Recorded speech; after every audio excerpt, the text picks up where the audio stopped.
Alors, c'est mon tour de vous remercier de l'honneur que vous me faites de démarrer ce congrès, colloque, sur un sujet, enfin, avec en tout cas un public dont je connais très peu, finalement, les compétences musicales, sauf à avoir été moi-même client, on peut pas dire client, enfin, pratiquant des bibliothèques musicales et des bibliothèques en général. Donc, alors, attendez.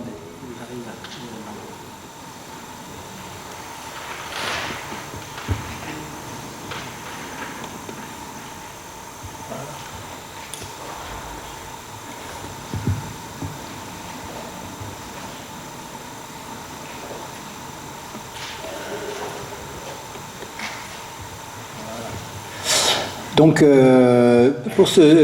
comme je ne connais pas grand-chose aux bibliothèques et aux médiathèques musicales, j'ai travaillé sur des équipements, d'autres équipements culturels. Hein. Bon, je vais faire peut-être mon introduction, cette introduction de colloque, sur ce que je connais le mieux, hein, c'est la géographie de la musique, avec les ouvrages, à partir des ouvrages et des recherches collectives. Et il faudrait citer les innombrables collègues qui ont participé à ce travail, notamment en France, Claire Guillu et Nicolas Canova. Au Brésil, Lucas Paniste et bien d'autres encore. Hein. Alors, la première chose sur la géographie de la musique, eh bien, peut-être qu'on peut commencer par une carte de géographie pour se rappeler toujours où on est situé. Hein. C'est l'idée des savoirs situés. Donc voilà une carte de géographie. Alors, c'est peut-être pas celle que j'ai eue tout à fait dans mon enfance, mais pas loin. Hein. Elle date d'après-guerre. Donc, où on voit finalement une planisphère où la France est au centre du monde. Donc, on voit encore le tissu, les confettis coloniaux, hein, mais aussi la grosse partie de l'Afrique occidentale française à l'époque. Et en fait, cette carte, eh bien, on la reportera tout à l'heure, on réfléchira à ce que signifie aussi l'organisation des territoires musicaux par rapport à cette vision du monde où nous, petits Français, nous avions la satisfaction de nous dire « Ah là là, vraiment, on est au centre du monde hein, ». Donc, et puis également, on est aussi 45e parallèle ou à peu près, donc ni trop chaud ni trop froid, vraiment quelle chance nous avons eu de vivre au centre du monde. Et évidemment avec un ancien monde, hein, vous voyez en bas aussi, cette carte est intéressante, l'ancien monde et les nouveaux mondes, c'est-à-dire que le monde de l'Amérique a commencé à vivre à partir de Christophe Colomb. Donc c'est toute une réflexion hein, qu'on peut mener sur ces cartes et ça nous apprend aussi la modestie hein, sur les cartes qu'on pourrait faire, y compris sur les cartes de géographie musicale, quand on pense associer un territoire en disant... en associant la salsa à Cuba, le flamenco à l'Andalousie ou même le rap aux banlieues, et bien évidemment les choses doivent être réfléchies à partir d'une vision en se demandant d'où viennent nos informations et s'il n'y a pas de la complexité derrière.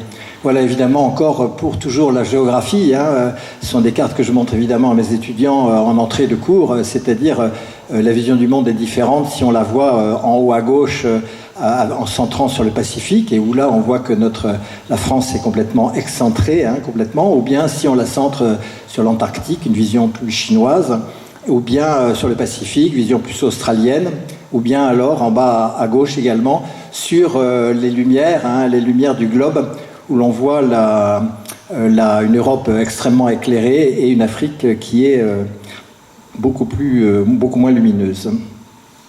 Alors juste en 2 mots hein, sur la géographie, hein, je ne vais pas vous faire un cours de géographie, mais pour vous dire aussi où on se situe quand on parle de musique et territoire, hein, eh bien on est à partir de 1970, souvent les gens posent la question qu'est-ce que la musique a à faire avec la géographie ou qu'est-ce que la géographie a à faire avec la musique, quelque chose qui est assez immatériel, hein. Bien, à partir de la description des territoires, on a connu dans les années 1990 ce qu'on appelle un tournant culturel hein, qui nous vient largement du monde anglo-saxon, mais aussi d'Europe, hein, avec toutes les études culturelles, et puis de nouveaux objets géographiques. C'est-à-dire qu'aujourd'hui, la géographie s'intéresse à la mondialisation du crime, du vin, à la mondialisation des médias, et évidemment, ce qui est intéressant aussi, bien des objets immatériels intéressent la géographie, la musique, mais aussi la peinture ou même les odeurs. Il y a une géographie des odeurs, une géographie évidemment de l'alimentation, etc. Donc c'est une nouvelle approche de la géographie hein, et du coup des territoires à partir d'une approche humaine, hein, phénoménologique, qui emprunte aussi à toutes les sciences humaines et sociales. C'est-à-dire que la géographie n'est plus la description des lieux. Hein, pour la musique, c'est très compliqué de définir quel lieu est attaché à quelle musique est attachée à quel lieu, mais plutôt s'intéresse aux mobilités, aux aux manières dont les musiques se diffusent, etc. Hein. Donc ce qui pose largement le problème des cartes. On a toujours du mal à faire des cartes musicales. Dès qu'on fait une carte des musiques du monde, eh bien, c'est un peu comme les cartes des animaux du monde. On se trahit, hein, c'est-à-dire que on va dire, si on dit par exemple que la Bretagne c'est le lieu des bagades et du biniou, c'est oublier que c'est aussi un lieu de musique classique, de musique actuelle, etc. Donc on voit que chaque fois les choses sont mélangées, ce qui ne veut pas dire qu'il n'y a pas de territoires musicaux. Alors, de quoi parle-t-on quand on associe les mots musique et espace? Eh bien déjà, la musique a rapport avec l'espace, déjà par le volume. Par exemple, si j'enlève mon micro, eh bien, du coup, les gens du fond vont avoir du mal à entendre. Donc on voit bien que dans une situation acoustique, eh bien, finalement, la distance est importante. Si nous assistons à un concert de musique acoustique, soit on a intérêt à être dans une salle extrêmement bien conçue, un petit peu comme celle-là, où l'acoustique est très bonne, ou sinon, eh bien, on va avoir tendance à se rapprocher ou à s'éloigner hein, de la source de son pour écouter. Donc là, déjà, en métrique, eh bien, on voit bien qu'il y a cet rapport de la musique avec l'espace, eh bien, c'est un rapport aussi de métrique, avec toute la perturbation, ou bien les nouvelles définitions que peuvent apporter les musiques amplifiées, hein, le micro que j'ai devant moi, et qui abolit un peu les distances, hein, déjà, mais dès le départ, eh bien, il y a cette question de distance. Après, il y a aussi cette image très courante du bas et du haut dans la spatialité des fréquences. Si je monte ma voix comme ça, c'est haut. Puis si, par contre, si je descends bas, on connaît ça avec les registres de l'orchestre, hein, le bas, le haut. Hein. Donc on a en nous-mêmes notre spatialité auditive est bien orientée hein, par cette question du haut et du bas. Ensuite, il y a aussi toute la question d'une autre façon d'aborder la spatialité de la musique, ce sont les paysages. Hein, bruit de la nature, bruit de l'activité humaine, ambiance sonore particulière à un lieu, et puis aussi la question du silence. Vous savez que ça fait partie aussi de nos réflexions actuelles, on pourrait dire écologiques, hein, c'est-à-dire des lieux de silence. Hein. On sait qu'il y a sur la planète de moins en moins de lieux où on peut avoir du son naturel ou simplement du son silencieux, puisque maintenant les bruits de moteur et tous les bruits de l'activité humaine envahissent un petit peu tout. Et du coup, puisqu'on parle des bruits de la nature, j'avais envie de commencer cette matinée par un petit extrait de musique. Ça s'appelle « Réveillez-vous, cœurs endormis », donc ça convient bien à un début de colloque un lundi matin. Et donc je vais demander qu'on puisse... et c'est le chant des oiseaux de Clément Jeannequin.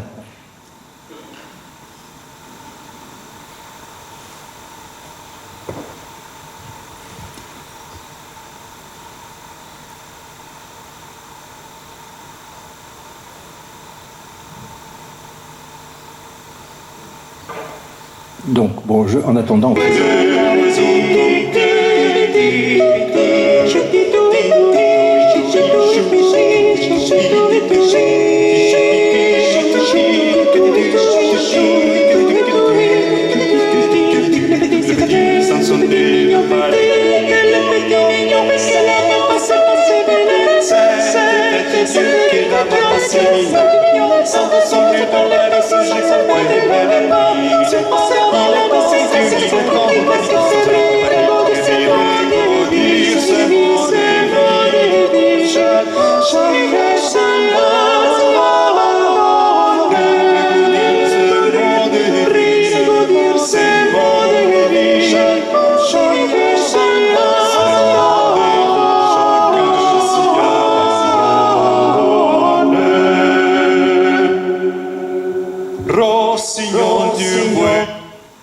Voilà, etc. Donc le chant des oiseaux, hein, c'est une tradition musicale ancestrale. On peut même penser que la musique a commencé comme ça sur les territoires, par l'imitation des bruits de la nature.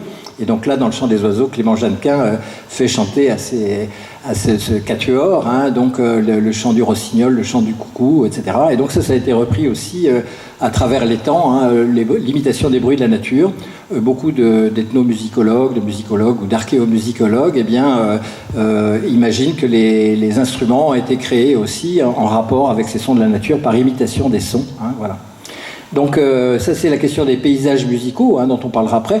Ensuite, eh bien, il y a une autre manière d'aborder les choses, c'est la question des musiques urbaines rurales hein, qui est plus contemporaine. Et donc ça, c'est une des grandes articulations que vous devez connaître dans vos rayons. Alors je ne sais plus si c'est maintenant, ce sont des CD, des vinyles, des supports numériques, je ne sais pas trop, mais en tout cas, entre cette articulation qu'il y a entre très classique aussi sur l'organisation des territoires, entre des images d'un milieu rural dans lequel seraient ancrées des musiques traditionnelles, dont vous avez parlé, monsieur, avec la forte tradition musicale du Limousin, mais de toutes les régions de France, et on peut dire de toutes les régions du monde, avec un revival très important actuellement depuis le début du XXe siècle, retour de ces musiques traditionnelles, qui correspondent aussi à une réflexion sur est-ce que finalement, au XXIe siècle, l'avenir c'est toujours la ville et le passé traditionnellement la campagne, ou bien est-ce qu'il y a peut-être un retournement des valeurs au niveau des perceptions, ce qui voudrait dire aussi que, eh bien, il y a cette interrogation, interrogation qu'il peut y avoir entre les musiques urbaines et rurales, et c'est pas une réflexion qui est passéiste, mais qui au contraire reprend toute son actualité, et surtout qui intervient dans les discussions sur les notions de progrès, de création, la création qui serait censée toujours dépasser le patrimoine précédent, ou bien la recréation à partir du patrimoine, avec les idées de modernité et de tradition. Enfin, eh bien, il y a l'autre thématique de la géographie de la musique, eh bien, c'est les musiques du monde, cette universalisation des musiques, cette sphère utopique mondiale. Alors, pour le pire ou le meilleur, eh bien, peut-être pas forcément le pire, mais enfin, on connaît aussi la médiatisation, la manière dont les produits de musique du monde sont marketés pour être vendus au public le plus large, et puis aussi la manière dont toutes les musiques locales s'hybrident. Donc là aussi, deux réflexions. La plus connue dans les milieux culturels, notamment en France, consiste à dire que l'hybridation c'est bien, qu'on va vers des musiques qui sont à la fois qui gardent leur caractère local, mais qui en même temps s'hybrident en adoptant d'autres influences, jazz, rock, etc., pour les musiques traditionnelles par exemple, ou bien une autre réflexion, qui est une réflexion plus ethnomusicologique, qui consiste à dire qu'il faut garder les musiques traditionnelles dans leur pureté, les conserver. Ça a été le cas pendant longtemps des collections de Okora à Radio France, qui finalement essayaient d'enregistrer toutes les musiques, notamment d'Afrique, le plus vite possible, puisqu'elles étaient censées disparaître comme les autochtones dans la mondialisation. Donc c'est aussi cette réflexion sur cette musique. Est-ce qu'il y a une musique pour chaque peuple, une musique pour chaque pays? Et puis ensuite, eh bien, il y a toute la question des mobilités musiques, des musiques nomades. On sait que les musiques sont toutes nomades, et ensuite on sait qu'il y a des musiques qui sont devenues mondiales à cause de musiques nomades, notamment on peut dire les musiques de ce qu'on appelle les gens du voyage en sociologie, mais des peuples qui ont créé le flamenco, la musique tzigane, etc. Donc cette musique nomade qui connaît un grand retentissement et une grande influence dans les musiques populaires. Et puis des musiques nomades du monde entier aussi, que je n'ai pas le temps de citer. Alors il y a aussi cette réflexion sur cette mondialisation et sur la sono mondiale. Donc il y a une charte de l'UNESCO qui est bien connue des acteurs de la culture, qui accorde à chaque culture le droit d'exister à égalité avec d'autres cultures. Donc l'intention louable est effectivement de mettre sur le même plan les musiques populaires, par exemple, les musiques classiques ou bien légitimes. Et donc, mais d'un autre côté, eh bien, cette universalité, d'une certaine manière, nous fait croire qu'on fait partie maintenant d'une université plurielle dans laquelle on serait complètement égaux face à la musique. Et donc, effectivement, d'autres recherches ou d'autres éléments nous prouvent quand même le contraire aussi. Alors, sur la chronologie de ces travaux sur les espaces sonores, eh bien, on a, à partir des années 60, déjà l'idée un renouvellement des compositions, puis des travaux sur les paysages sonores, notamment constatant que la vieille tradition, la très ancienne tradition d'imitation des bruits de la nature par les musiciens, donc l'exemple du chant des oiseaux que je vous ai fait écouter tout à l'heure en est un exemple, eh bien, doit prendre en compte la production sonore de la société contemporaine. Et donc là, on a effectivement toutes sortes de tentatives expérimentales, et notamment dans des centres en France. La France a été un lieu très important pour ça, donc notamment avec la musique électroacoustique, mais aussi la musique concrète, la musique qui du coup, avec les supports d'enregistrement, ça permettait aux compositeurs d'utiliser comme le langage sonore des bruits de la ville, des bruits de la rue, ou bien des bruits fabriqués par l'électroacoustique, et de créer de nouveaux instruments, une nouvelle grammaire musicale pour rendre compte des ambiances.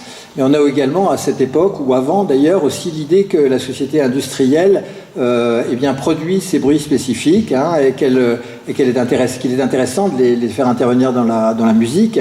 Donc c'est l'exemple d'Arthur Honegger avec Pacifique 231, c'est un exemple bien connu où là, même si c'est un orchestre symphonique qui joue dans une musique qui est sérielle ou à mi-chemin avec le dodécaphonisme, eh bien il y a ces rythmes qui sont censés effectivement reproduire les bruits de la machine, les bruits du rail, de ces locomotives, hein, qui parcourent à présent le monde entier.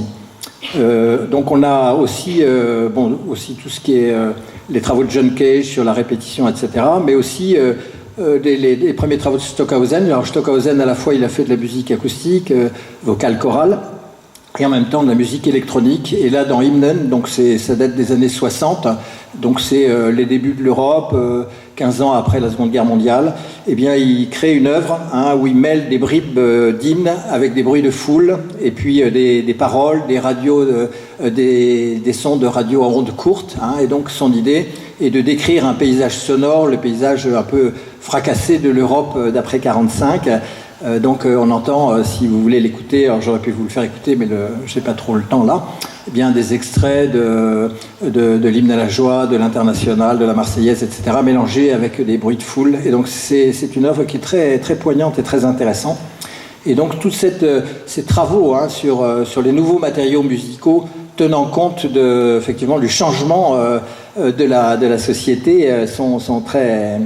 On y connaît un grand retentissement, et puis ont amené aussi, par ce biais-là, une réflexion sur les paysages sonores, et de façon concrète, eh bien, des laboratoires, le laboratoire Cresson à Grenoble, hein, a été le premier à réfléchir sur la notion d'ambiance sonore en enregistrant les bruits des villes, en mesurant les sons, et en proposant des aménagements de telle façon à ce que finalement la ville soit plus vivable, et qu'en même temps tous ces sons puissent être organisés dans la ville pour le bien-être des habitants.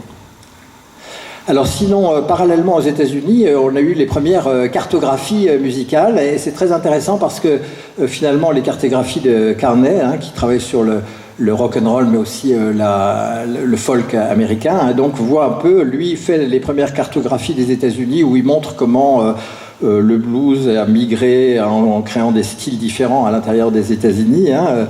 Et donc là, il recherche les origines, il regarde, donc c'est la première approche aussi tentative où il mesure à partir des lieux de concert, des publics, des ventes de disques, il essaie de faire une cartographie.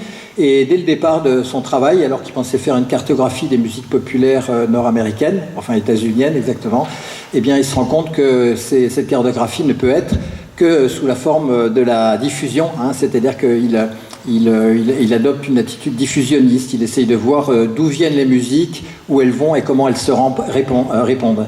Donc ces travaux sont assez intéressants parce que la diffusion des musiques, la diffusion mondiale des musiques, eh bien, est un grand thème, hein, dans la géographie de la musique, et on le verra après, notamment pour la diffusion des musiques noires ou la diffusion d'autres musiques qui font que ces musiques sont toujours mobiles et nomades, hein.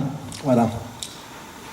Alors, autre façon d'approcher la musique, eh bien, c'est de l'approcher par les pratiques, hein, c'est ce que nous avons fait avec nos collègues réunis dans le club des géomusiciens. On a pas mal publié depuis 10 ans là-dessus, en recueillant des articles sur des analyses de pratiques, aussi bien de pratiques populaires de type Banda, Batucada, Bagad, que des pratiques ethnomusicologiques ramenées par les ethnomusicologues, ou bien, voilà. Et donc là, je vais vous faire montrer un petit extrait d'une vidéo sur alors là, c'est de musique et danse, hein, et ce qui est intéressant sur la spatialité, on va regarder ça.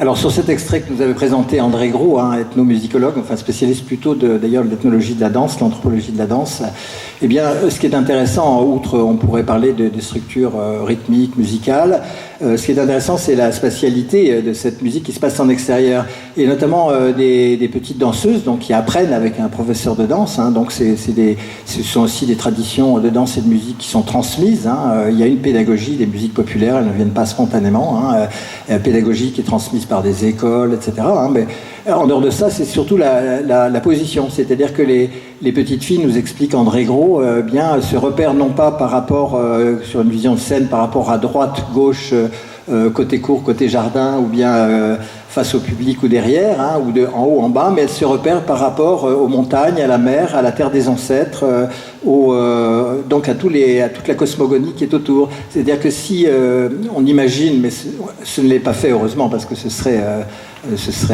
pas bien, mais je veux dire, si on imaginait retourner les petites filles et faire les danser à l'envers, au lieu de faire droite-gauche, elles continueraient à s'organiser de façon spatiale, est-ouest, nord-sud, voilà. Et donc là, on voit bien comment ces musiques-là, ces danses notamment, elles sont profondément ancrées, ancrées sur des territoires. Et on a ça un peu aussi dans les musiques populaires françaises, où quand il y avait bal à la sortie de l'église, quelquefois, soit en Auvergne ou en Bretagne, eh bien, il y avait une place pour faire la musique, et qui se repérait par rapport au parvis de l'église, par rapport au sud et au nord, et non pas par rapport à la dimension d'une scène ou d'une salle de spectacle. Donc c'est intéressant ça sur la spatialité de ces territoires. On a aussi dans ce phénomène dans l'ethnographie des pratiques musicales, tout ce qui est dans le monde entier, les fêtes où des orchestres ou bien des chanteurs font le tour du village. Donc c'est le cas aussi, si vous allez dans les fêtes du Sud-Ouest, les bandas du Sud-Ouest font en général le tour des villages, et donc ils le font en général dans le sens des aiguilles d'une montre. C'est assez rigolo, d'ailleurs ils le font rarement à l'envers. Il n'y a pas de code, mais c'est comme ça que ça se passe. Et dans l'idée aussi, depuis longtemps, il y a cette idée de la déambulation autour du village pour délimiter un périmètre dans lequel la musique circonscrit finalement la communauté. On a ça également décrit par Mélanie Nitis dans des îles grecques, où bien là, toutes les cérémonies musicales ou bien les activités musicales se passent dans des espaces donnés, et qui sont spatialisés par rapport aux points cardinaux et non pas par rapport au repérage d'une scène. Donc là aussi, bien, on a ces territoires de pratique, des pratiques qui peuvent être des bars musicaux, la rue, la fête. Alors c'est très intéressant, il y a toute une géographie de la fête qui a été faite et qui montre aussi comment dans les périodes de fête, il y a une transgression qui se passe dans la ville, et où la musique peut jouer un rôle très important. Donc peut-être je vais demander de passer le petit extrait sur les bandas du Sud-Ouest. Alors s'il y a des gens du Sud-Ouest ici, n'y voyez pas une caricature des bandas, ce sont des très beaux orchestres, très organisés. Mais là j'ai pris un extrait d'un film qui montre comment la musique est complètement intégrée dans la rue en fait. Et voilà, si on la voit. Et donc comment aussi dans ces fêtes où il y a des bandas, donc une grande partie des fêtes du Sud-Ouest, mais aussi d'autres.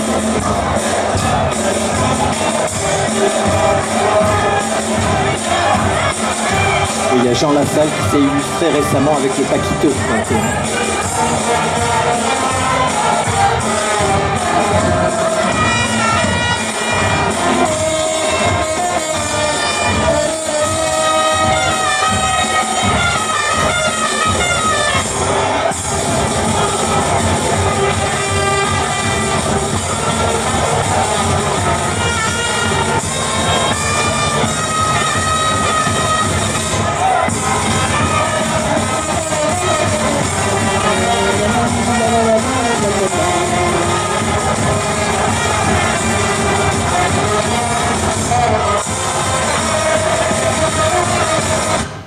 Alors excusez-moi pour ce court extrait qui n'est pas...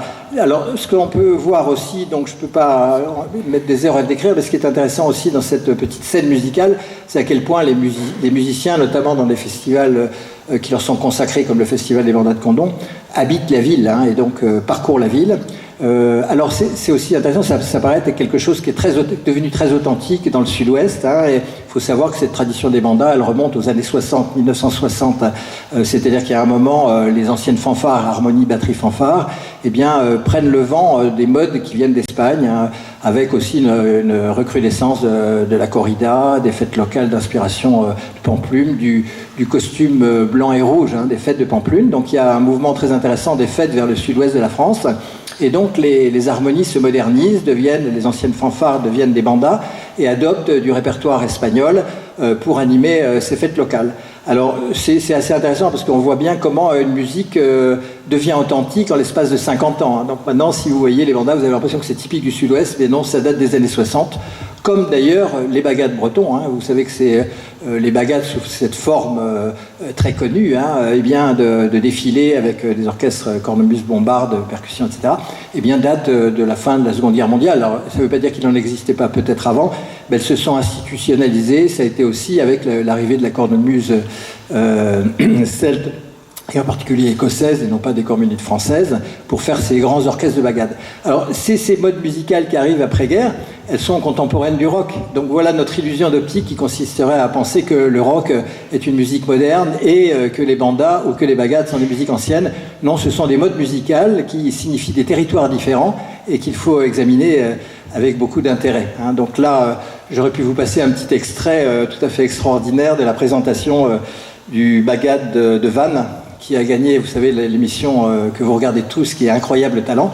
Et donc, ce bagade se présente, c'est assez intéressant, comme un orchestre de musique traditionnelle, et ça commence par un quatuor qui joue avec des instruments classiques, hautbois, basson, des choses très fines, mais qui sont visiblement dans la tonalité d'inspiration espagnole, avant que le chorus soit repris par les bombardes, un ensemble de percussions où on voit les percussions rock, mais aussi des percussions d'orchestre, et on voit à quel point tout cela est extrêmement mélangé, mais peut nous donner l'illusion de la tradition. Hein, voilà. Donc c'est aussi toujours un plaisir, effectivement, de débusquer finalement les influences mêlées. Hein, voilà. Donc les bandas du sud-ouest qui jouent aussi bien du répertoire espagnol, hein, c'est leur fond de jeu, mais également de la chanson française. Donc dans les fêtes de bandas, les bandas interprètent Hugo Frey, Joe Dassin, etc. Donc que tout le monde reprend en chœur, puisque tous les enfants ont appris à l'école les Champs-Élysées ou bien Armstrong. Donc finalement il y a une espèce de mélange extraordinaire, y compris avec du folklore maternel, hein, les gros crocodiles, etc., qui sont prétexte à des jeux de rue, des jeux musicaux de rue. Donc on voit à quel point ces orchestres de musique populaire sont des éponges, mais à quel point aussi, d'une façon très rapide, ils arrivent à créer des traditions, au point que depuis 5 ans ou 6 ans, au Festival des bandas de Condom, où il y a des concours, hein, eh bien, on a réinstallé la banda de tradition, qui joue sans batterie mobile et qui joue du répertoire traditionnel de banda et qui se réfère à une tradition qui date des années 60. C'est-à-dire qu'il y a déjà de nouveaux anciens dans les modernes des années 60. Voilà, petite réflexion. Donc il y a eu tout un travail aussi qui a été fait aussi sur les tanières rock. Hein. Donc ça, sur le rock, c'est toujours fort intéressant à ce qui s'est passé. Donc la mode, disons que dans les années 60, pour faire un résumé rapide, la mode, c'était plutôt en France les yéyés qui chantaient en français, François Hardy, Johnny, Sylvie Vartan, etc. Et arrive à partir de la fin des années 60, déferle dans toute l'Europe et dans le monde entier, et en France en particulier, les groupes de rock, hein, George, John, Paul et Ringo, hein, 4 garçons, hein, et donc là ça va être très rapidement une mode musicale où les jeunes vont adopter, notamment les jeunes garçons, en s'installant dans des caves. Donc il y a une espèce de mythologie de la tanière rock dans les caves, qu'on retrouve dans une série comme Hélène et les garçons d'ailleurs, hein, où tout repose sur les garçons, les 4 garçons qui répètent dans leur cave, et puis ensuite il y a des histoires d'intrigues avec les filles qui sont plus ou moins au lycée ou à l'université.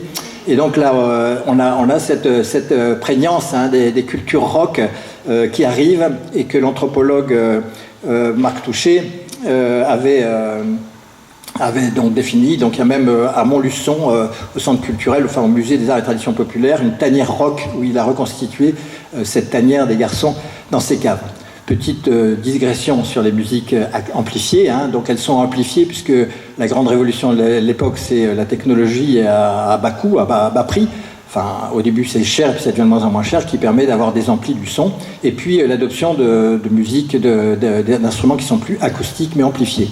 Et du coup ces musiques amplifiées, elles vont poser des problèmes parce qu'elles font énormément de bruit bien sûr, donc les rockers vont être expulsés des caves, donc ils vont être accueillis après par la MJC qui ont un passage à vide parce que le macramé, la poterie, ça n'attire pas le public. Donc le rock est finalement une manière d'intéresser les jeunes. Hein. On est toujours dans l'animation socioculturelle, dans l'idée d'aller sur les pratiques des jeunes. Et ensuite, dans la MJC, eh bien, ils font encore trop de bruit. Donc du coup, ils vont négocier eh bien, la construction de ces écoles de musique rock et des scènes de musique actuelles, hein, qui sont actuellement un phénomène musical qu'on appelle la musique actuelle en France. Voilà. Donc là, on voit comment des modes musicaux émergent. Et certaines sont beaucoup plus prises en considération, se professionnalisent, c'est le cas des musiques actuelles, et d'autres restent finalement dans le local et puis dans l'amateurisme, c'est le cas des chorales, des batteries fanfares, des harmonies, des bandas, des orchestres, des batucadas, qui sont des organisations amateurs avec quelquefois un professionnel à la tête. Et donc là on voit comment il y a finalement dans ces modes musicaux une politique publique qui à un autre favorise un style musical plutôt qu'un autre, hein. Donc j'ajoute aussi, et ça fait partie de mon travail, mais je n'en parlerai pas aujourd'hui, que les musiques actuelles sont à 90% des musiques masculines, contrairement à toutes les autres pratiques musicales de France, hein, ouais, dans pratique amateur. Et effectivement, c'est un sujet en soi, effectivement, de savoir comment ces nouvelles pratiques musicales apparues entre les années 45 et 70, disons, dans lequel on peut voir les batucadas, les bagades, les bandas et le rock, et bien finalement une pratique musicale est devenue plus importante, semble avoir plus de sens social que les autres, hein. Voilà. Alors, le phénomène du rap est un phénomène très intéressant. Là, typiquement, c'est un phénomène de mondialisation, hein. Le rap... Donc on peut discuter sur l'origine, hein, l'origine dans l'histoire officielle, il y a toujours une histoire officielle et puis une critique de l'histoire officielle. Donc c'est la non-violence dans les quartiers de New York avec Afrika Bambaataa, le mouvement hip-hop, et puis effectivement la mise en parole, en bouche des paroles de révolte, avec de la musique et de la musique simplifiée, avec la possibilité de faire de la musique avec des radiocassettes, des gros radiocassettes. Vous avez tous ces images des années 70-90 avec les gros radiocassettes et les rappeurs à casquette, hein. Donc ce rap connaît une diffusion mondiale et très rapidement va devenir la musique des villes et notamment la musique des banlieues discriminées. Donc là, dans les travaux qu'on avait réunis, il y a toute une série de travaux sur le rap en Seine-Saint-Denis. Alors le rap aussi qui à chaque fois s'adapte, hein, au lieu, hein. Donc le rap en Seine-Saint-Denis, il y a beaucoup de groupes antillais aussi qui métissent le rap, hein, à l'époque pour en faire quelque chose correspondant à leur goût, hein. Patrick Rera a décrit le rap mongol, donc à la fin de l'Union soviétique. On a une pensée pour ce qui se passe en ce moment, bien sûr, mais dans les années 90, la Mongolie devient indépendante, d'où le retour de Gengis Khan qui avait été finalement interdit, hein, par le système soviétique. Et du coup, l'apparition de toutes sortes de statuts, d'abord officiels, mais aussi d'une marque de bière qui s'appelle Gengis Khan, et puis de groupes de musique, hein, qui se revendiquent de Gengis Khan, notamment un groupe de rap mongol qui s'appelle Gengis et qui fait du rap, voilà. Alors, sur le rap à Dakar, comme l'a décrit Sophie Moulard, on voit comment il y a des compétitions. Donc là, en Afrique, quelque part, la connaissance des origines, de l'histoire des origines, amène finalement les musiciens africains à se réapproprier le rap comme retour d'Amérique, on le verra tout à l'heure, avec des compétitions entre groupes rap des banlieues et groupes rap du centre, hein, des compétitions de radio, hein. Et puis un rap qui, quand il s'exporte, puisqu'il y a toujours une ouverture vers l'exportation vers les pays du Nord, notamment la France pour le Sénégal en tout cas en particulier, eh bien cette idée qu'à l'export, eh bien le rap authentique des banlieues de Dakar va s'africaniser à l'export avec des costumes, on remplace les percus par du djembé, hein, de façon à faire du rap qui soit africanisé pour pouvoir être exportable, etc. Donc beaucoup de choses sur ce rap qui est devenu vraiment un phénomène en l'espace de 40 ans, un phénomène complètement mondial, et dont on parlera tout à l'heure aussi, qui a tendance aussi à, entre guillemets, se blanchir, hein. C'est-à-dire qu'au départ, c'est quelque chose qui est très identifié sur les populations afrodescendantes, africaines-américaines aux États-Unis, ou bien populations africaines, et qui maintenant est devenue une musique, comme toutes les musiques noires, mais on le verra après, dans lesquelles les garçons à la peau blanche sont très, très présents. Alors, autre approche encore, hein, sur la géographie de la musique, peut-être la plus simple. Hein. Et voilà, c'est ça. peut-être la plus simple, c'est aussi l'approche par les équipements et politiques publiques de la culture. Donc là, on peut faire une cartographie des équipements qui est assez intéressante. Donc en France, on a quand même une planification qui date peut-être de De Gaulle, la Ve République, De Gaulle et André Malraux, qui fait que bien il y a cette idée d'égalité territoriale qui après a survécu aux lois de décentralisation, qui fait que maintenant toute ville d'une certaine taille doit avoir une médiathèque, un conservatoire national de musique et de danse, etc. Donc là aussi, on a cette cartographie, mais intéressant aussi ce qui avait été fait par un grand géographe qui s'appelle Jacques Lévy, que vous connaissez peut-être, qui a écrit certains textes sur la musique, où il a montré la rivalité des places centrales, comment au début du XXe siècle et depuis la fin du XIXe siècle, avoir un opéra dans une ville était extrêmement important. C'était un signe de la notabilité de cette ville, de l'existence d'une classe aisée, bourgeoise, et donc qui en faisait finalement, comme tous les équipements culturels, un fleuron, qui qualifiait la ville par un équipement distinctif. Donc là aussi, dans cette histoire d'équipement, à l'époque, et jusqu'à récemment, on cherchait plutôt la qualification des villes par des musiques bourgeoise ou légitime, plutôt que la qualification par les musiques populaires. Ça, on y reviendra après. Alors là, on voit bien la compétition entre ces places centrales, avec des grandes salles, des grands auditoriums. Donc les Allemands sont les champions de la construction d'auditoriums. Ils ont aussi les plus beaux orchestres. Ils ont des orchestres qui sont de plus en plus gros, avec 90, 120, 140 musiciens. Donc avec aussi des compositeurs qui composent pour eux, qui inventent même des instruments comme la contrebasse à 5 cordes pour qu'il y ait plus de graves, plus de volume, etc. Et donc là, il faut toujours de plus grandes salles. Et du coup, il y a une espèce de compétition des places centrales et qui influe beaucoup sur les compositeurs. Donc les compositeurs qui vont aussi être le style allemand, le style français ou le style italien. Voilà, donc il va y avoir une émulation sur ces places musicales. Donc ces équipements, auditorium, médiathèque musicale. Moi, j'ai aucune idée de la cartographie des médiathèques musicales, mais je vais m'y pencher, à voir. On dit pas médiathèque musicale, on dit bibliothèque musicale. On m'a expliqué ça ce matin qu'il fallait pas dire discothèque parce que c'est ce qu'on disait au début, mais il y avait une confusion. Et donc c'est plutôt des bibliothèques musicales, voilà. Mais on dit médiathèque musicale quand même ou pas, je sais pas. Voilà. Alors l'émergence, un phénomène récent, c'est l'émergence des scènes de musique actuelle. Donc tout à l'heure j'étais en discussion, en entrée sur le projet de Rennes, qui consiste à coupler une scène de musique actuelle, une MJC, et puis également la bibliothèque musicale. Donc c'est un projet, donc on voit quand même l'importance des musiques actuelles dans les équipements et les conceptions d'équipements actuels.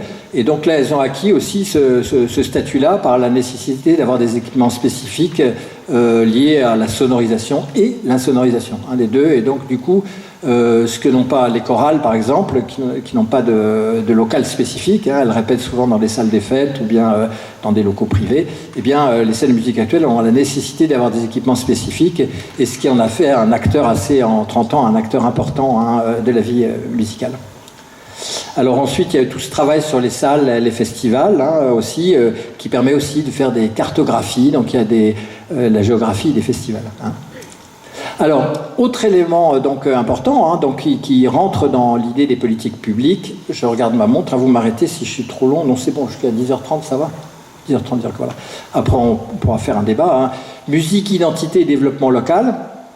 Donc là, beaucoup de travaux ont eu lieu à ça, c'est-à-dire qu'il y a eu cette idée aussi qu'une musique locale pouvait être un élément fort du développement local. Donc là, cette idée, elle prévaut quand même, elle n'est pas majoritaire. Il y a eu quand même la tendance lourde en France, ça a été quand même les politiques musicales institutionnelles avec les DRAC, etc. Et donc avec aussi des volontés de ville finalement de s'harmoniser. Donc l'idée, c'était de dire il faut qu'on ait des équipements culturels, musées, bibliothèques, conservatoires qui soient un peu les mêmes sur tout le territoire. Mais en même temps, il y a cette idée aussi que depuis la régionalisation, et puis aussi fortement poussée localement, que l'identité locale a une valeur, et notamment peut amener une valeur ajoutée au territoire, ce à quoi sont très sensibles les élus locaux. Alors, on peut en parler en France, mais auparavant, on peut donner quelques exemples. Mon collègue Nicolas Canova a écrit beaucoup sur le flamenco. Il a montré comment la poignée de gitans installés à Jerez de la Frontera, et puis aussi à Séville, Grenade, etc., issus des grandes migrations qui commencent à partir du XIIe, XIIIe siècle, les premiers peuples nomades qui arrivent, qui se disent eux-mêmes pèlerins de Saint-Jacques. Enfin, l'histoire, il y a plusieurs histoires. Hein, mais enfin, on sait qu'il y a des migrations et ils arrivent au bout de l'Europe. Donc, ça a été mis en scène et légendé par Tony Gatliff hein, dans La Chaude Rome. Peut-être vous avez vu ce film. Donc, arrive au bout de l'Europe. Hein, et là, cette musique de marge, hein, un peu comme toutes les musiques de marge, comme l'a été la musique noire, la musique du Harlem ou bien le rap, et bien à un moment la marche tient la page hein, et finalement tout le monde va dans les grottes de Grenade pour écouter la musique andalouse, la musique des gitans.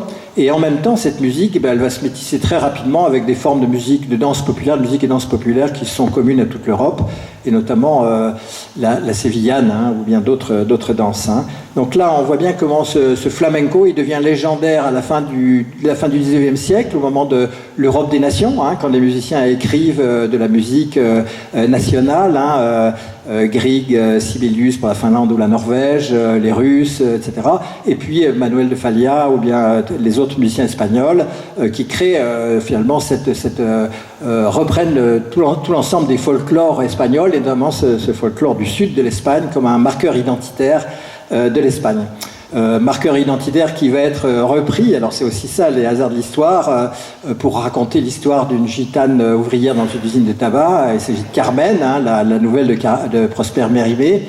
Et donc Carmen, le livret de Prosper Mérimée, Enthousiasme Bizet, hein, qui fait cette œuvre célèbre Carmen, qui montre une Espagne de pacotille, hein, où le torero s'appelle toreador, etc., où la musique est espagnolisée, et donc qui va devenir un symbole mondial. Carmen est l'opéra qui a été le plus joué dans le monde entier à la fin du 19e siècle. Donc il y a une troupe qui avait fait une tournée, qui avait été à Manaus, dans le tout nouveau théâtre de Manaus, au cœur de l'Amazonie, à Canberra, etc. Carmen a été traduit en japonais, en chinois. C'était un phénomène mondial, hein, le phénomène mondial qui était un opéra français basé sur de l'espagnolade et qui est devenu finalement un symbole universel. Donc c'est très intéressant, toujours, bien sûr, cette Carmen que fredonne le capitaine Haddock. Non, c'est pas le capitaine Haddock, c'est le gardien de musée. Hein, il fait Toreador, pranga. Donc là, on voit comment finalement une musique locale devient une musique nationale. Et alors, ce qui est intéressant et ce qu'a montré Nicolas Canova, c'est qu'à un moment, au moment de la création dans l'après-franquisme des régions hein, en Espagne, eh bien, l'Andalousie s'empare du flamenco, et donc à Jerez de la Frontera, il y a encore, sort de terre, un musée et un centre du flamenco, dont l'idée est de faire de ce centre culturel un lien entre l'Afrique et l'Espagne et l'Afrique toutes proches, et aussi d'être finalement de participer au développement local avec toutes sortes de manifestations pour affirmer le caractère local du flamenco à Jerez de la Frontera. Donc même histoire, ça je vous l'ai raconté un peu longuement avec musique créole, identité, métissage et politique culturelle à La Réunion. Donc c'est du coup mon ami Chéribuni qui avait travaillé là-dessus, hein, et donc qui montre comment Sega Maloya, et notamment le Maloya, hein, donc finalement sont des musiques populaires, on pourrait dire métisses, hein, ou hybrides, qui sont à la fois des musiques africaines liées avec des instruments francophones, avec un peu d'influence, notamment à l'île Maurice, des musiques indiennes, hein, traditionnelles indiennes. Donc tout ça crée un style musical créole hein, sur place, et qui va être à un moment, lors des politiques décentralisées, pris en charge par la DRAC locale. Hein, donc là aussi on est dans la longue suite de la décolonisation. Hein. Vous savez peut-être dans cette histoire des institutions culturelles en France, que les premiers DRAC ont été des administrateurs coloniaux qui avaient été rapatriés et qui ont pris en charge la culture. Hein. Donc il y avait cette idée aussi, quelque part, d'accrocher les cultures à des espaces. Hein. Donc là, c'est vraiment une politique publique, notamment sur je crois, le Maloya. Hein. Le Sega, c'est la musique populaire, le Maloya, c'est la musique un peu plus traditionnelle. Donc là aussi, eh bien, on a dans ces phénomènes hein, d'institutionnalisation, hein, la notabilisation du rap à Marseille et à Bordeaux. Donc là, dans certains endroits, eh bien, les danseurs, notamment les danseurs hip-hop, la danse classique manquait cruellement d'hommes. Donc les chorégraphes de danse contemporaine ont été cherchés chez les formidables danseurs hip-hop, les danseurs qui leur manquaient pour créer des formes nouvelles, renouvelées de musique contemporaine. Et donc les danseurs de rap se sont quelque part, il y a eu des alliances objectives entre des politiques culturelles de la danse contemporaine et puis des groupes de rap, avec l'institutionnalisation du rap sur la scène. Donc notamment il y a toute l'histoire de la compagnie Révolution sur Bordeaux que je raconte dans un de mes bouquins, et qui est assez intéressant sur la notabilisation du rap, sur lequel a travaillé Loïc Lafargue de Grangeneuve. Alors, tous ces phénomènes, musique, identité locale, musique et territoire, politique culturelle, bien montrent une espèce de navette entre, d'une part, le déferlement des modes musicales, qui sont portés aussi par le marché, par les nouveaux médias, etc. Et puis, des politiques culturelles qui, tantôt, font des compromis ou encouragent le mouvement, tantôt, institutionnalisent ce qui existe sur place, de façon à garder les choses. Et du coup, on a cette question, on a l'impression que finalement on est dans cette période de la mondialisation, que cette mondialisation, il y avait un avant et un après. Avant la mondialisation, il y aurait eu des musiques qui reflètent l'adaptation des peuples à leur milieu géographique. Pour faire simple, le Touareg, il coupe un bout de roseau, parce que c'est ce qui existe, et fait une flûte. Et puis là, aujourd'hui, maintenant, il y a un peu partout d'électricité ou des groupes électrogènes, des instruments modernes, etc. Donc il y aurait avant ou après. Il y a aussi le fait qu'avant, on jouait la musique de son territoire qui était transmise par les parents, les grands-parents, les arrière-grands-parents. Aujourd'hui, on a la radio, ou bien on a tous les médias qui nous apportent Internet qui nous apportent des modes musicales nouvelles. Et donc on a l'impression qu'il y a une charnière qui est en train de se passer entre les musiques d'avant et les musiques d'après. Alors, là encore, c'est pas si simple. C'est le propre des experts, de dire les choses ne sont pas si simples. Voilà, oh là, c'est plus compliqué que ça. Quand quelqu'un vous dit oh là, c'est plus compliqué que ça, il vous dit vous n'y connaissez rien. Grosso modo. Non, alors je me défends de ça, mais pas si simple. C'est-à-dire que d'abord les musiques, ce qui est extraordinaire quand on lit les ethnomusicologues, les archéomusicologues, c'est de voir à quel point dès l'Antiquité et même avant les musiques ont circulé. C'est-à-dire que les premiers instruments de musique qu'on trouve sur Terre, que ce soit dans l'extrême-orient, en Sibérie, en Chine, aux Andes, dans les Andes, etc., eh bien on retrouve les mêmes instruments. Ça, c'est quand même extraordinaire. On retrouve des os taillés pour faire des flûtes ou des roseaux, des soufflants. On retrouve des instruments à percussion, des poteries ou des choses comme ça. Et puis très vite, on va retrouver des cordes pincées. Donc là, c'est comme s'il y avait finalement eu des diffusions musicales. Est-ce que... Alors, c'était très, très, très troublant, d'ailleurs, comme s'il y avait eu un génie propre à l'Homo sapiens, qui n'a pas que du génie, on le sait maintenant, et pour trouver, finalement, pour faire de la musique avec le même type d'instrument autour de soi. Mais on sait aussi, alors de façon encore plus concrète, que dès l'Antiquité, les musiques et les instruments circulent. Alors les musiques, elles ne sont pas écrites, donc on a du mal à le savoir, mais on voit bien qu'en Chine, dans la Chine ancienne, dans le premier millénaire avant Jésus-Christ, il y a déjà les débuts des harpes, des instruments à hanches, qu'on retrouve en Égypte aussi. Donc là aussi, est-ce qu'il y a une circulation des musiques à cette époque-là? C'est quand même extrêmement troublant de voir à quel point ça circule.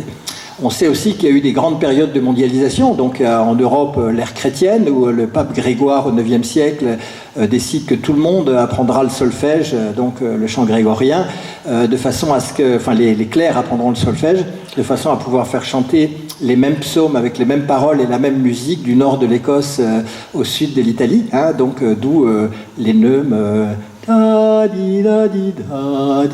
avec des chantres qui apprennent à chanter le chant grégorien à la foule de barbares analphabètes païens partout. Donc là, il y a vraiment une politique d'intégration musicale qui est faite par l'Église, avec aussi, qui va de pair avec un patrimoine. Les mêmes églises se retrouvent tournées vers Jérusalem, sous le même modèle un petit peu partout, pendant l'époque romane. Donc on voit bien qu'il y a eu des périodes de mondialisation aussi du côté de la musique arabe, d'origine arabe, donc avec le carton, etc., les arabesques, etc., qui part finalement d'un foyer en Arabie, et puis qui après devient la musique de tout l'Orient musulman aussi, et du sud de l'Afrique, du nord de l'Afrique.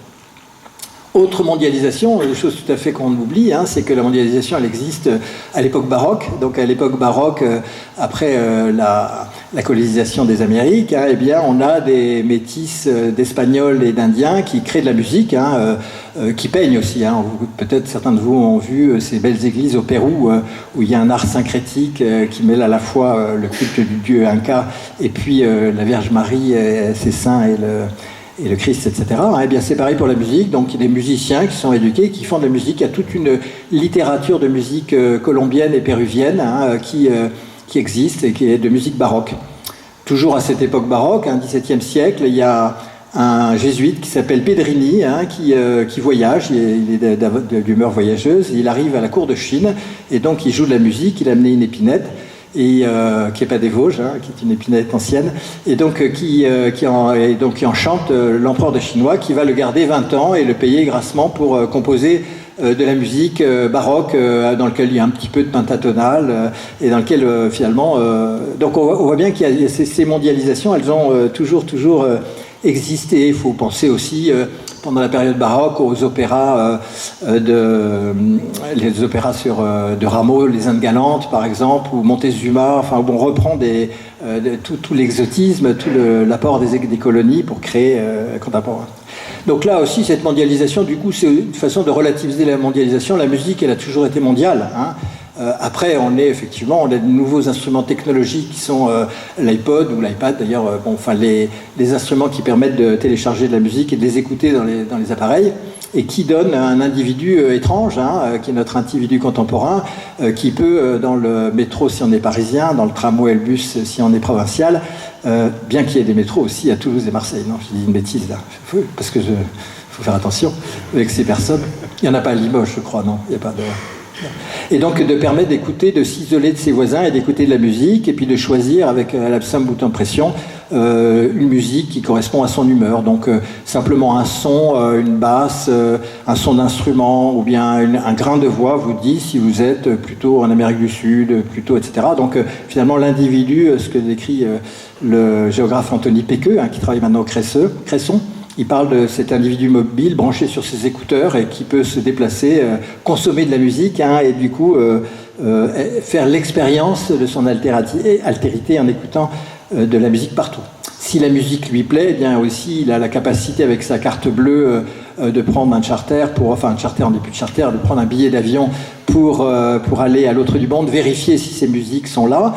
Autre bout du monde où dans les places musicales on attend le touriste en faisant la musique, l'occidental attend quand il vient en voyage, donc les touristes qui vont à Cuba veulent entendre de la salsa, ils veulent pas entendre du rock. S'ils vont en Roumanie, ils veulent entendre de la musique roumaine. Donc là aussi il y a une espèce de standardisation qui pose aussi, qui est un autre visage de cette mondialisation, avec une hiérarchie qu'on voit bien entre un individu contemporain, qu'on présente comme un idéal de l'individu, c'est-à-dire mobile, ouvert à toutes les cultures, universel, qui aime toutes les musiques du monde et qui peut se déplacer pour les écouter, et puis d'autres pays où bien la musique elle est locale et elle est faite pour être produite et pour ce consommateur du Nord. Voilà.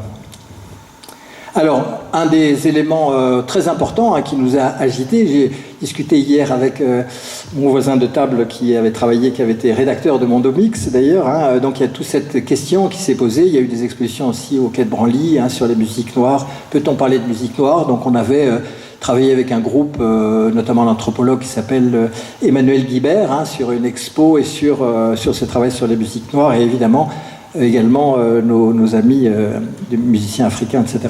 Alors on a cette question de la musique noire. Peut-on parler de musique noire? C'était la question qu'on avait posée. Eh bien, est-ce que ce serait une musique liée à la couleur de la peau? Donc là, ça fait un peu frissonner, si on a un tout petit peu de recul critique, si on n'est pas persuadé que les races ont des qualités intrinsèques, que les personnes à la peau noire courent plus vite, ont plus le sens du rythme, et puis les Européens peut-être sont plus intelligents, je ne sais pas. Enfin, vous voyez, donc on voit bien comment cette histoire de musique noire, c'est un concept qui sent pas très bon. Donc on voit bien cette question de la naturalisation de la différence, qui est constamment apprise et répétée. Ça fait partie de nos standards de public occidental, c'est-à-dire, comme dit Armstrong, je ne suis pas noir, je suis blanc de peau. Grosso modo, si t'es blanc, t'es triste, si t'es noir, t'es toujours gay. même si tu es misérable. Enfin, donc on voit bien cette hiérarchie des couleurs qui serait aussi liée à une hiérarchie, mais finalement, c'est pas grave parce qu'on est différent, mais on est égaux dans la différence. Et donc cette égalité dans la différence, ça s'appelle effectivement du racisme, hein, même si ça ne paraît pas être du racisme. Et du coup, eh bien, il y a cette idée qu'il y aurait des caractères propres à la musique noire que posséderaient les gens à la peau foncée. Or, en fait, cette musique noire en particulier, c'est une musique qui est caractérisée par, qui est née, enfin, surtout dans les cas des navires négriers, qui est caractérisée au départ et de façon massive par cette apparition des musiques des esclaves sud- et nord-américains, hein, d'une part, mais aussi dans un contexte d'acculturation, de domination, qui fait que dans les ouvrages qu'il y a sur la musique à la Nouvelle-Orléans, on voit que dans le Code Noir, il y a un moment, le dimanche est libre pour les esclaves et qui se retrouvent dans un square de la Nouvelle-Orléans où là, il y a des banjos, des violons, des guitares. Hein, donc il y a effectivement toutes sortes de danses et de musique qui sont créolisées, mais avec des instruments tout à fait européens. Et donc on voit bien ce mélange des musiques. Donc, incertaine origine africaine du jazz. Alors, certains musicologues, ça se fait plus maintenant, avaient cette obsession d'aller chercher en Amérique les origines de la musique noire et retrouver dans les berceuses que chantaient les afro-descendants colombiens. Alors, attendez, je dis des bêtises, c'est en Colombie. Oui, c'est ça, colombien. Hein, donc, voir qu'il y avait les mêmes rythmes que dans le pays d'Ogon. Hein, sans imaginer que comme effectivement ce travail avait été remarqué, les Afro-Colombiens eux-mêmes avaient redéveloppé finalement une appétence pour les origines africaines de leur musique. Hein. Donc on voit bien comment finalement il y a quelque chose qui se passe, qui est un discours mondial sur cette mondialisation des musiques noires, avec un récit univoque, une musique née dans la tribu ou dans la communauté, qui est une musique non instruite par la tradition écrite, hein, donc c'est une musique non écrite, spontanée, et puis etc. Et donc comment on peut créer tout un mythe des musiques noires, voilà. Alors ce qui est intéressant aussi, c'est que cette musique, quand elle se mondialise, hein, eh bien, il y a un rapt là qui est évident sur les ressources, ce que montre notamment très bien Alia Ben Abdallah dans sa thèse sur la techno de Détroit, c'est-à-dire qu'à chaque moment, eh bien, ces musiques dites noires, eh bien, elles sont appropriées par les Blancs. Alors je parle en nord-américain, hein, si vous voulez. Je sais qu'en France, on n'a pas l'habitude de parler comme ça. Donc, sont produites par des Blancs. D'ailleurs, assez rapidement, les Blancs se griment. Hein. Vous connaissez les blackface, les minstrels, hein, c'est-à-dire ces Blancs qui jouaient du jazz en se grimant parce qu'on ne pouvait pas faire venir des musiciens noirs dans les bonnes soirées. Hein. Et puis également ce phénomène d'appropriation, on dirait appropriation culturelle maintenant, hein, c'est les mots qu'on emploie, eh bien, se répandent et sont matérialisés par le fait que dès qu'une musique noire émerge un peu et devient source de profit, eh bien, en général, elle est blanchie, elle se blanchit, elle est appropriée par des musiciens blancs. Donc c'est le cas, par exemple, ce que montre très bien Alia Ben Abdallah sur la techno de Détroit, qui est aussi d'une longue histoire de Détroit dans le domaine des musiques, hein, des musiques noires, et qui à un moment est produit par des musiciens géniaux, créatifs, hein, qui ont un succès, hein, viennent à Berlin et dans toute l'Europe, et du coup la techno berlinoise va s'emparer, va faire de la musique amicalement, hein, d'ailleurs sans aucune agressivité, avec ces musiciens, va s'en emparer, et petit à petit, la techno devient un phénomène mondial, comme le jazz. Et donc là, si on regarde aujourd'hui les musiciens de jazz, ou même les musiciens de techno, eh bien, ils remplissent 80 ou 90%, blancs, entre guillemets, eh bien, ils remplissent 80 ou 90% des programmations, y compris à Détroit.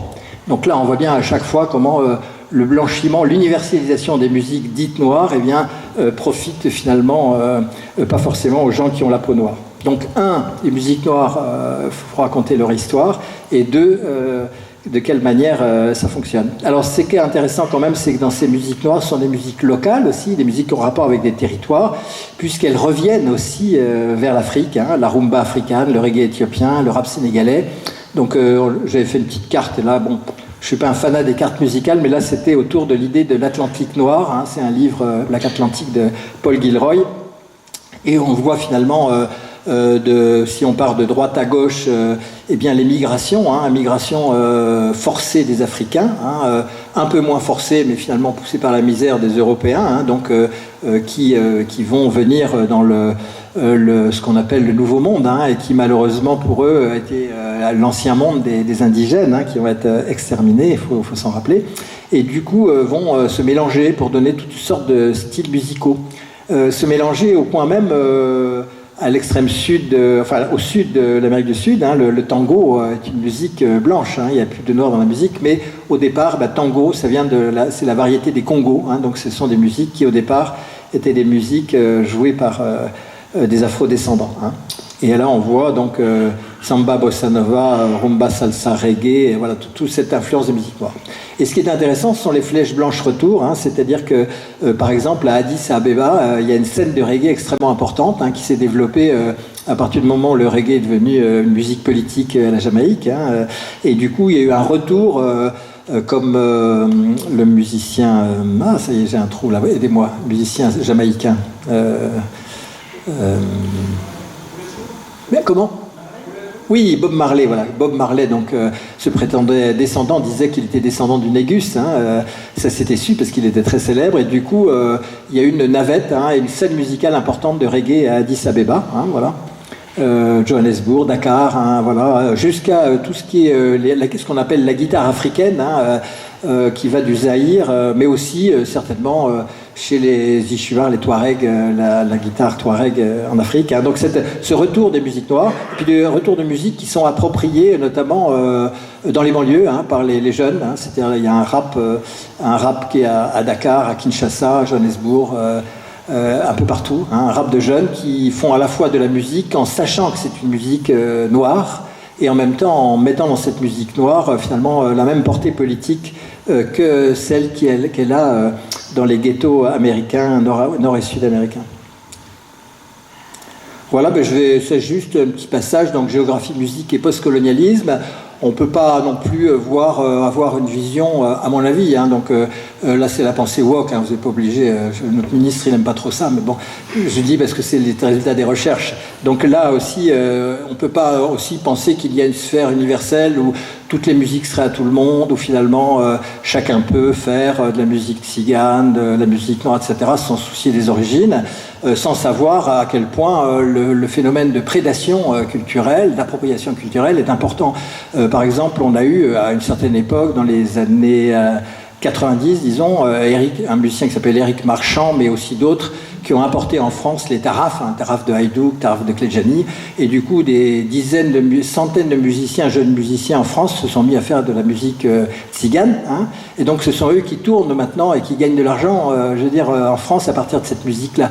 Donc on voit bien à chaque fois comment les musiciens savent s'approprier aussi ces musiques, et si on n'a pas une vision matérialiste de à qui profite la musique, eh bien on voit comment ça se passe. Je peux même vous raconter une anecdote qui est à la fois triste et croustillante. C'était un copain qui s'appelait Alain Brunage, qui était percussionniste, avec qui j'ai fait de la musique d'ailleurs, et qui avait vécu 3 ans en Afrique. Donc il avait travaillé dans une plantation. Voilà, bon, c'était une histoire de famille. Et il s'était emballé, du coup il avait beaucoup voyagé, il s'était emballé pour les rythmes en pays Dogon, donc les rythmes traditionnels de percussion. Et du coup, en revenant en France, il a monté un groupe avec des Africains et pour faire un groupe de percussion. Et petit à petit, ce groupe, lui, il est parti, ce groupe a continué. Et donc, j'ai vu ce groupe changer, se blanchir, entre guillemets. Et à la fin, d'ailleurs, il s'appelait La Frite Noire. Donc, parce que souvent aussi, dans l'appropriation culturelle, par exemple... oui, c'est ça, par exemple, il y a un groupe tzigane qui s'appelle les Roms des Champs, voilà, donc les Roms des Foins, pardon, excusez-moi. Donc il y a aussi souvent des blagues dans les trucs, donc la frite noire. Et donc là, ils avaient du coup des très beaux costumes et des masques de façon à ce que ça fasse africain. Il y avait percussionnistes et danseuses. Et en fait, on avait cette troupe a beaucoup tourné dans le sud. Et en fait, c'était 10 jeunes à la peau blanche, vous voyez. Donc les Africains étaient partis. Alors j'avais interviewé, j'ai dit mais pourquoi où ils sont?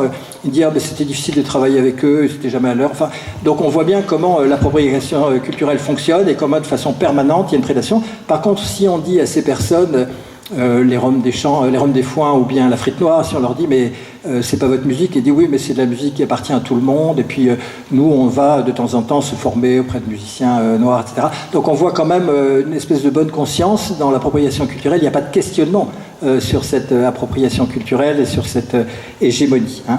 Donc, dont certains, notamment Spivak, peuvent dire que c'est la production de l'Occident comme sujet, donc l'individu occidental branché au monde par son iPod, qui consomme toutes les musiques du monde, qui va à leur rencontre en voyageant, hein, qui d'ailleurs préfère souvent les musiques étrangères que celles de son territoire, hein, qui sont ringardes ou démodées.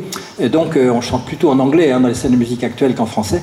Et donc là aussi, eh bien, cet individu qui consomme le monde, eh bien, a l'impression de faire partie d'une humanité plurielle. Et donc les penseurs, notamment les indiennes, hein, les philosophes et sociologues indiennes, eh bien, parlent de cette production de l'Occident comme sujet, avec le sujet occidental qui se construit dans la consommation des musiques du monde. Voilà, donc là c'est bon, je crois que c'est l'heure que je termine. Voilà. La musique est donc un géo-indicateur. Alors les éléments de conclusion, ce qu'on peut dire en géographique, c'est d'abord que la musique est un géo-indicateur. Faut toujours être curieux quand on va quelque part de voir où est la musique, hein, qu'est-ce que c'est la musique. Donc si je vais à Lisbonne, eh bien je peux aller écouter du fado, mais je peux aller aussi écouter du rock, ou je peux aller écouter pratiquement toutes les musiques, hein, possibles et imaginables. Mais quelquefois, eh bien on a aussi cette indication d'ambiance particulière, par exemple comme les bandades du Sud-Ouest, où on a cette musique qui est gorgée de sens, hein, où il y a à la fois les trombones, saxhorns, etc., et saxophones qui sont des instruments construits en Allemagne au XIXe siècle, à l'époque où on sait faire pour les locomotives des pistons et des ressorts, des petits ressorts, ben, on les met dans la musique, on construit ces instruments, ou bien l'accordéon qu'on retrouve dans toutes les régions de France, hein, qui est un instrument aussi construit en Allemagne, mais qui a connu une énorme propagation en Italie, hein, donc c'était les Italiens, les accordéonistes. Donc on voit aussi ce géo-indicateur, ou bien dans un groupe breton, on va avoir une basse électrique, une guitare plutôt espagnole, et en fait, enfin un biniou, et puis la langue bretonne. Donc on voit à chaque fois dans ces éléments aussi un élément des lieux, hein. Donc c'est toujours intéressant de scruter la musique attentivement.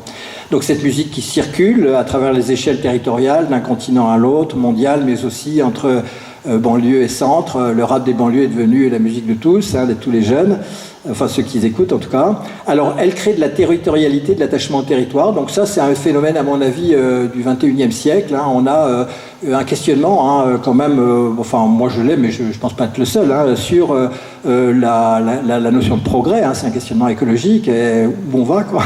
Et est-ce que finalement où on va, peut-être ça passe par la question d'où on vient, pour savoir si finalement c'est pas des formes locales qui nous sauveront finalement cette mondialisation qui nous apparaît catastrophique, hein. Donc ça c'est un phénomène général, et dans le domaine culturel aussi, et où l'on voit un attrait extrêmement fort mais peu visible pour le territoire. Donc on peut voir par exemple dans des phénomènes totalement invisibles mais très très forts, comme les festivals de Génétine, Saint-Chartier ou autres, où des milliers de jeunes vont danser pendant 8 jours, 10 jours, de 10h du matin à 4h du matin, avec des orchestres de musique traditionnelle, hein. Voilà, donc ça c'est très fort aussi. Donc on voit un peu dans le monde entier, hein, un retour aux sources, le powwow canadien chez les Amérindiens, un retour aux racines identitaires, qui est fort critiqué par des tenants, hein. Ils disent que c'est réactionnaire, mais est-ce que ça ne correspond pas non plus avec un besoin de ressourcement sur le territoire? Et ces groupes et ces formes musicales, eh bien, créent des images territoriales, hein, qui finissent par performer sur le lieu. Les bandades du Sud-Ouest à Condom performent sur le lieu, qui est considéré pour tous les gens qui y vont régulièrement comme un lieu festif où il se passe, là où il y a des musiques extraordinaires, où il y a une ambiance de fête, hein, et donc ça performe sur les images territoriales, et du coup c'est important. Et puis enfin, bien, la musique territoire, c'est un élément de gouvernance. Comment est-ce que des élus choisissent de gouverner leur pays? Donc à une époque c'était gauche-droite, hein, la droite donne aux musiques classiques et la gauche donne aux musiques populaires, hein. Donc à un moment ça a été un thème de gauche, hein, les musiques actuelles, c'était les élus de gauche, maintenant c'est devenu général, mais c'est un mode de gouvernance. Comment on fait une fête de la musique, ou comment après une élection on fait un concert, ou bien comment on fait... voilà, c'est ça. Donc il y a tous ces éléments qui laissent de la marge aux élus locaux pour décider qu'est-ce qu'ils valorisent sur leur territoire et comment ils vont gouverner les gens qui y vivent. Et là je m'arrête parce qu'il est 45 et je crois que c'est l'heure. Voilà, c'est bien.